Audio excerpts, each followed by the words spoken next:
Picture this. It's 1998, and in a primary schools of Western Kenya, researchers start handing out cheap, widely available deworming pills. Now, what started as a super straightforward health intervention eventually sparked hundreds of millions of dollars in funding, a Nobel Prize, and frankly, one of the most bitter, high-stakes methodological brawls in modern global health. They call it the Worm Wars. Welcome to this explainer on the Worm Wars, a massive intellectual battlefield over global health policy. Today, we're unpacking how entirely different scientific disciplines can look at the exact same data and completely disagree on what actually counts as evidence. Okay, to really grasp this, let's establish exactly what is at stake here. We're talking about soil-transmitted helminths. These are intestinal worms, like hookworm, roundworm, and whipworm, and they infect roughly a quarter of the global population. They're usually transmitted when kids walk barefoot or put 30 hands in their mouths, and these infections are chronic. They cause anemia and, in heavy cases, severe cognitive deficits and stunting. To combat this, roughly $200 million in donor money is spent every single year on pills that cost literally pennies a dose. But here's the massive question we have to ask. Is that money buying concrete health outcomes, or is it simply buying a really compelling story? So here is how we're going to break this all down today. 1. The miracle pill. 2. The economist's case. 3. The epidemiologist's pushback. 4. The methodological crossfire. And finally, 5. The real lesson. All right, let's jump right into part 1, the miracle pill. This whole story really takes off in the late 90s. An economist named Michael Kremer, who, by the way, would later share the Nobel Prize for this kind of work, along with his co-author Ted Miguel, studied a phased rollout of the drug albendazole across 75 schools in Kenya.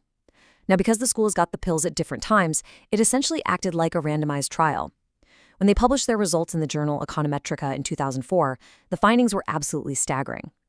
They reported that deworming was basically one of the most cost-effective educational interventions ever measured. It drove school attendance up by about a quarter of a year per treated child. Then, a 2015 follow-up looked at those exact same kids as adults and found they were actually earning meaningfully higher wages. I mean, think about that for a second. Cheap pills making kids smarter and then richer decades later. It was hailed as an absolute development home run. Which brings us to part 2, the economist's case. What's really fascinating about their argument is this concept of the spillover effect. The economists argue that you cannot just look at the specific kids who swallowed the pills. Why? Well, because deworming has externalities. If you deworm one child, there's less environmental contamination in the soil around their school and their village. So the economists assert that if you ignore these spillovers, you're systematically underestimating the true, much broader benefit of these deworming programs. Let's actually walk through the logic here. Step 1. A child receives the pill, which directly clears their infection. Because of that, step 2, they stop shedding worm eggs into the local environment, so contamination drops.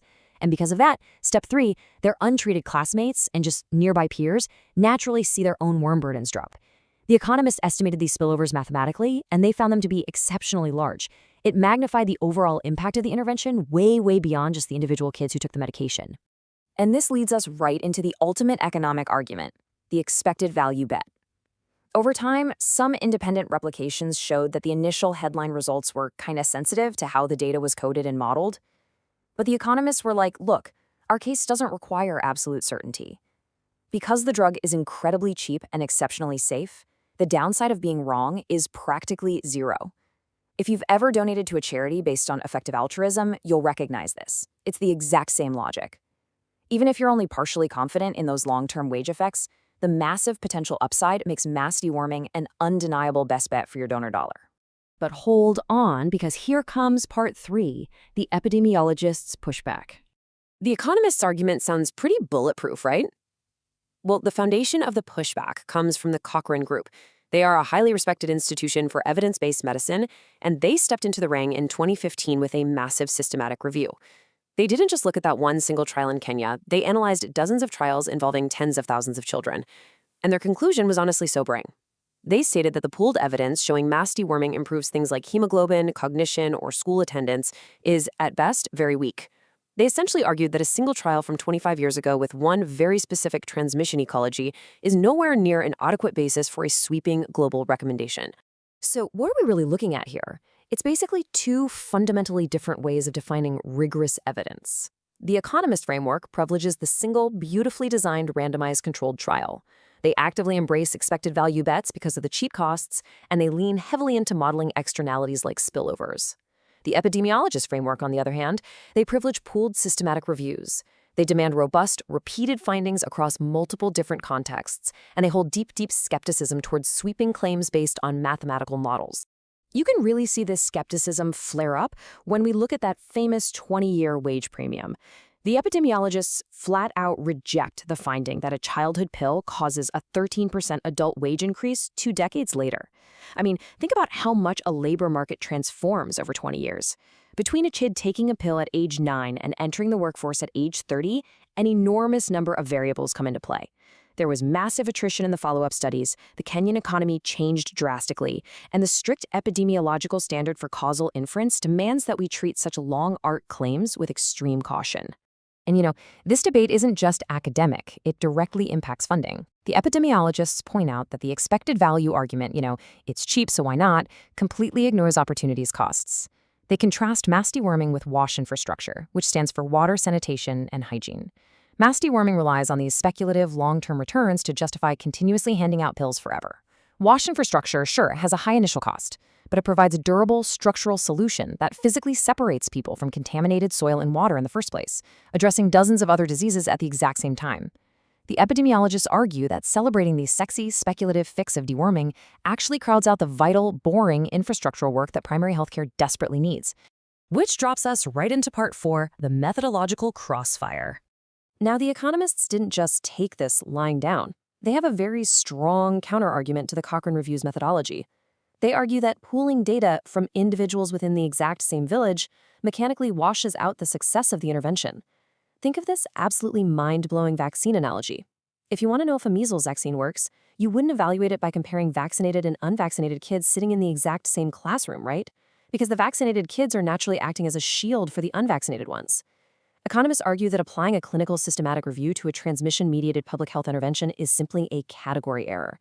Of course, the epidemiologists countered that this is just a convenient excuse to ignore data that doesn't fit the maximalist narrative. So where does that leave us? Part 5. The real lesson. Here is the absolutely crucial point we need to make. Nobody serious is actually anti-deworming. Both sides entirely agree that treating a child who has a heavy worm burden is just straightforwardly good medicine. In fact, the consensus today looks a lot like the updated World Health Organization guidelines from 2017. They walked back the maximalist case a bit and recommended mass deworming primarily in settings with greater than a 20% prevalence of infection. The fierce, drawn-out dispute we've been talking about is actually just over the marginal cases. It's about whether to distribute pills globally in low-prevalence settings purely on the basis of those modeled externalities and speculative long-term wage effects. We've seen how a compelling narrative, like cheap pills making kids richer, can totally capture the world's imagination and its funding. But global health is full of interventions that look unambiguously good from one angle and highly uncertain from another. The economists were right that epidemiological methods can sometimes be way too conservative to capture real community-wide benefits. And the epidemiologists were right that economic methods can be entirely too generous to a single dramatic trial. The worm wars weren't really just about worms. They were a battle over how our disciplinary frameworks literally shape what we consider a fact. So as we evaluate the next miracle cure, we have to ask ourselves, when the evidence is mixed, which lens are we looking through, and whose prior assumptions are doing all the heavy lifting? Definitely something to keep in mind the next time you see a headline about a perfect, cheap solution to a massive global problem.